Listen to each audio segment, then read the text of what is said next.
What's the worst you've ever done implementing a KPI? When we are starting the KPI, they're not able to hit the numbers because the goals are unrealistic. As your company implements KPIs, this is what it looks like.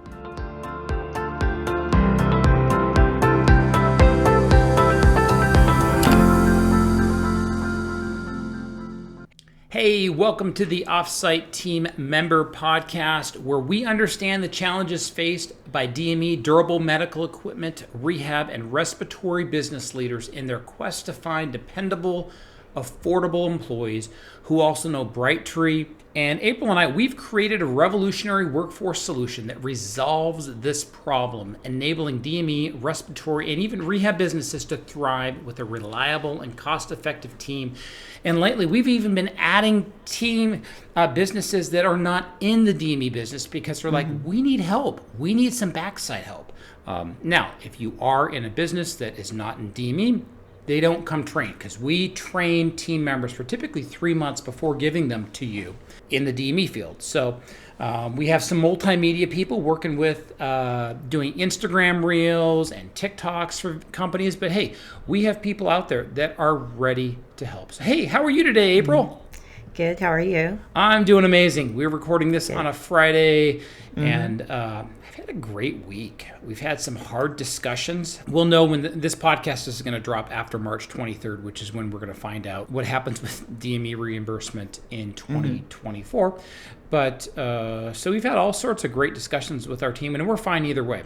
Granted, I would like great reimbursement. Who wouldn't like great reimbursement? But even if reimbursement drops, it's an opportunity, and our company is in a great position to move forward because of what we have built with Offsite team members and U.S.-based team members. There's definitely a rhythm going back and forth. And so this is what we're going to talk about today because it's vitally important to have KPIs. If you're not familiar with KPIs, key performance indicators, listen to last week's podcast episode. Today, we're going to talk about how do you implement them with the team and what that looks like. So tell me, why is this important, April? KPI is important for a company. I remember looking back before when we don't have it. Everyone was just like knocking it out in the ballpark. But then at the end of the day, you were like, did I really do a great job? Yeah. So you're like, you cannot see the future, what's going on. You're unsure whether you're making it or not. Yeah. And so implementing is hard. And typically the first 4 months, if you have not implemented KPIs, it's like pulling teeth. And essentially what you're doing is if you've ever walked into a dark room and you can't find your keys, and I'm nearing 50 years old, my eyes don't focus like they used to. I can't see as well, and I have to turn the flashlight on my iPhone. I'm like, okay, I can't see what I'm looking at. KPIs are that flashlight where you can find your keys so you can go start your car. KPIs are that flashlight so we can make more money as a business. KPIs are that flashlight so we can better serve our patients and our clients. We have to know what they are. And here's the amazing thing. If you don't have KPIs, I can almost guarantee you by implementing very specific KPIs, we're going to increase bottom line business for your company by 10% within 6 months, probably way sooner than that without hiring more team members. Hands down. But there is a way to do that because people get scared when you implement things or even when you change KPIs. So tell me, let's go back to the very first time we gave you KPIs. How did you feel? I was one of the team members who were resistant at that time. Yes, you were, weren't you? So tell me, what went through your system? Why were you resistant? I was like, I'm glad that the KPI was brought up, which will give me a clear view of what's going on if I'm doing good.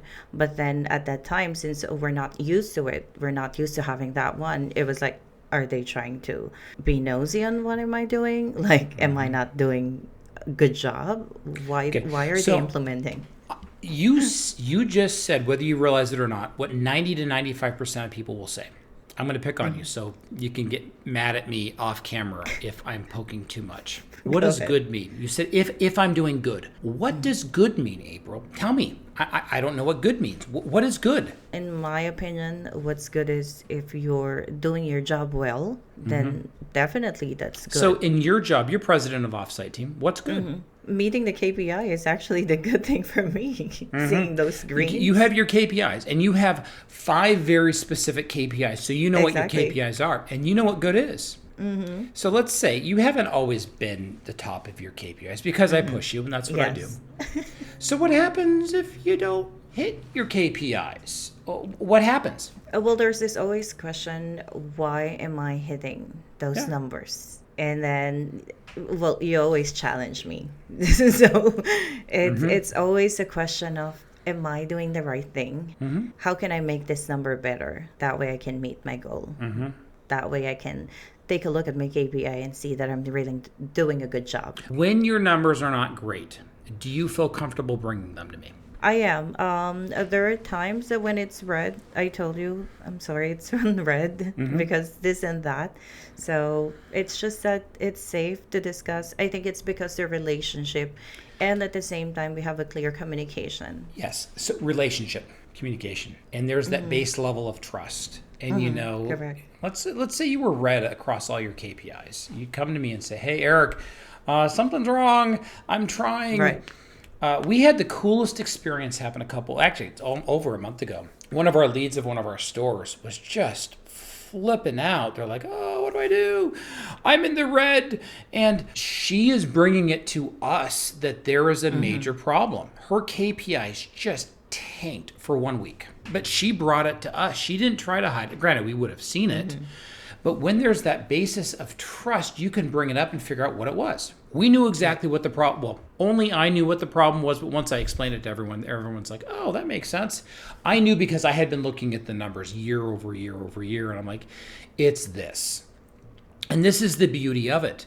But we have that relationship where when the numbers aren't being hit, you can bring it to me and you'll send me a text message, or we'll do a little meeting or on our sync and say, "Hey, I'm struggling here, Eric.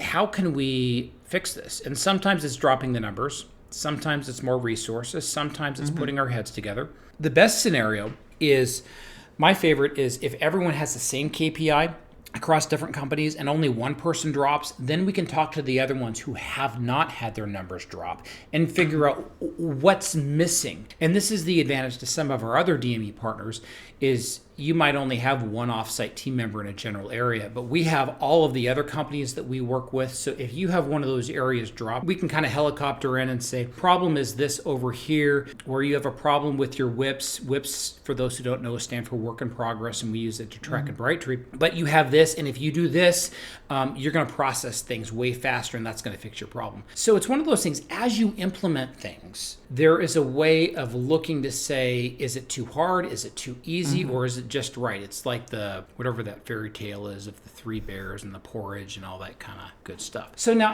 let's say you have a team member and you've never had KPIs implemented before, ever. What's your recommendation? It's important. We need to have numbers. What are you going to do first? First, we need to sit down with them. We need to communicate with them. Well, I cannot sit down with them literally because we're working video. from home. We know. Yeah. We do videos. So we talk about it. We want to make sure that we are both on the same page. It's not just me who's going to implement things like, "Oh, this is your KPI," and then our team member doesn't have any idea what are those. So we want to make sure we sit down, we collaborate with them, we check what's the KRA of our team members in order for us to obtain the best KPI. And it's going to change. We have done this so many times now with so many different personality types. We have a 3-part system of implementing KPIs, and we actually also have a 3-part system of changing KPIs. So as you talk with us, we're going to give you the proven system of, if we do A, B, and C, it's going to work with your team. And people who are very, very scared, how do you do this? It's actually really, really easy. And we'll give you the template to talk to your team members. If you need us to walk you through it with a few, hey, we'll do that as well too. It's not hard once you understand how to do it. However, if you don't implement it the right way and do it wrong, what's going to happen is, I've seen this, and I did it. It's my fault. Thank God it was 5 or 6 years ago that we did this. We did it wrong with a few people. They quit. And I'm like, why'd they quit? Well, they were scared. Oh, if you implement the KPIs the wrong way, people will preemptively quit. And that's a horrible thing to happen, because then you have fully trained team members And they quit because of, when I was a little kid, I used to think there was a monster living under my bed. And it'd be like, oh, I'm going to quit because there's a monster under my bed. Well, there wasn't on my bed. It was just dark. And so this is where, how do we roll out KPIs or even the changing of the KPIs? You have to properly communicate with your team. And this is our ABC system. If you do this, then this, and this, the team is going to be on board. Now, this is not politically correct, but we're going to talk about it. Sometimes you want people to quit. And I'll tell you why. KPIs are going to shine a light. And it has not happened often because we have a good hiring process. We have changed KPIs into certain team members. You know they're not working up to their capabilities, or even though we track what goes on computers and we record it, but let's say they're spending time on their cell phone, not on it and not working. KPIs will shine a light on that. And I have noticed, I can't prove it, but we both know what it is. They were doing something else, and KPIs shined a light on this, and they chose to leave. I love it when that happens, because essentially what's happening is I didn't have to fire them. They left because they didn't want to work anyway. They just wanted to sit and collect a paycheck. And so KPIs are, we pay a very, very good day's wage, but in return, we want a return for our actions. So like what I said last time or last week, for every $100 that we pay, we expect it to hit the company's bottom line by at least $1,000. You want that 10-to-1 ratio when investing money into a team member and what happens with the business. So this is the beauty of how do you implement the KPIs and what that looks like. What's the worst you've ever done implementing a KPI? What went wrong when you talked to so-and-so, and what can you tell us? I wish I would have done this and I'm not going to do it again. When we are still starting the KPI, I remember looking back, when trying to look for KPIs, they're not able to hit the numbers because the goals are unrealistic. The numbers were just, it's not realistic. And I personally made a mistake because I was not following the SMART goal format during that time. Yeah. So it was just like, guessing the numbers, or you hit this, and then they're not able to hit that. And then eventually when you figure it, oh yeah, that's unrealistic. So we really it's important to use, to create a KPI, and at the same time using the SMART goal format in order to make sure that we are hitting the goal. Yeah, and for those listening to us, if you don't know the SMART goal format, Google it, use it with your team members, because if you're not specific, it's like kind of what I made fun of you last time. I need to do good. What? I have no idea what good means. Right. Is that one sale? Is that 100 sales? I need to lose weight. Are we talking about a pound? Are we talking about a kilogram? Are we talking about 50 pounds? You need to be specific. Now, the hard thing is people don't like specific because you might get in trouble. But this is where it then comes back down to trust.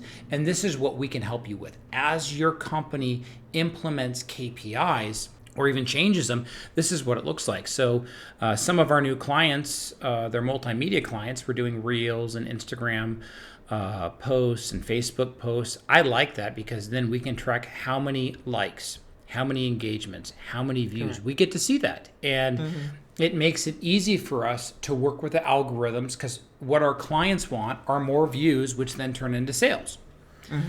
With our emails that we send out to our customers and our providers, we want more opens, which then turn into clicks, which then turn into complimentary sales. So there's a definite science to it. It's like it's half science and it's half art. And, it kind of gets into tribal knowledge. So it's not hard to implement KPIs, vitally important. But if you don't do it, you're at least leaving 10% extra business on the table for your company. So in the meantime, if you want to reach out to us, I'd love to talk KPIs, offsite team member. How can we help you? And, let's help the local DME, rehab, respiratory business do even more business so we can take great care of our customers, increase bottom line revenue, and keep moving forward. So until next week, go to offsiteteammember.com and reach out to us. We'd love to talk with you, and we'll see you next week.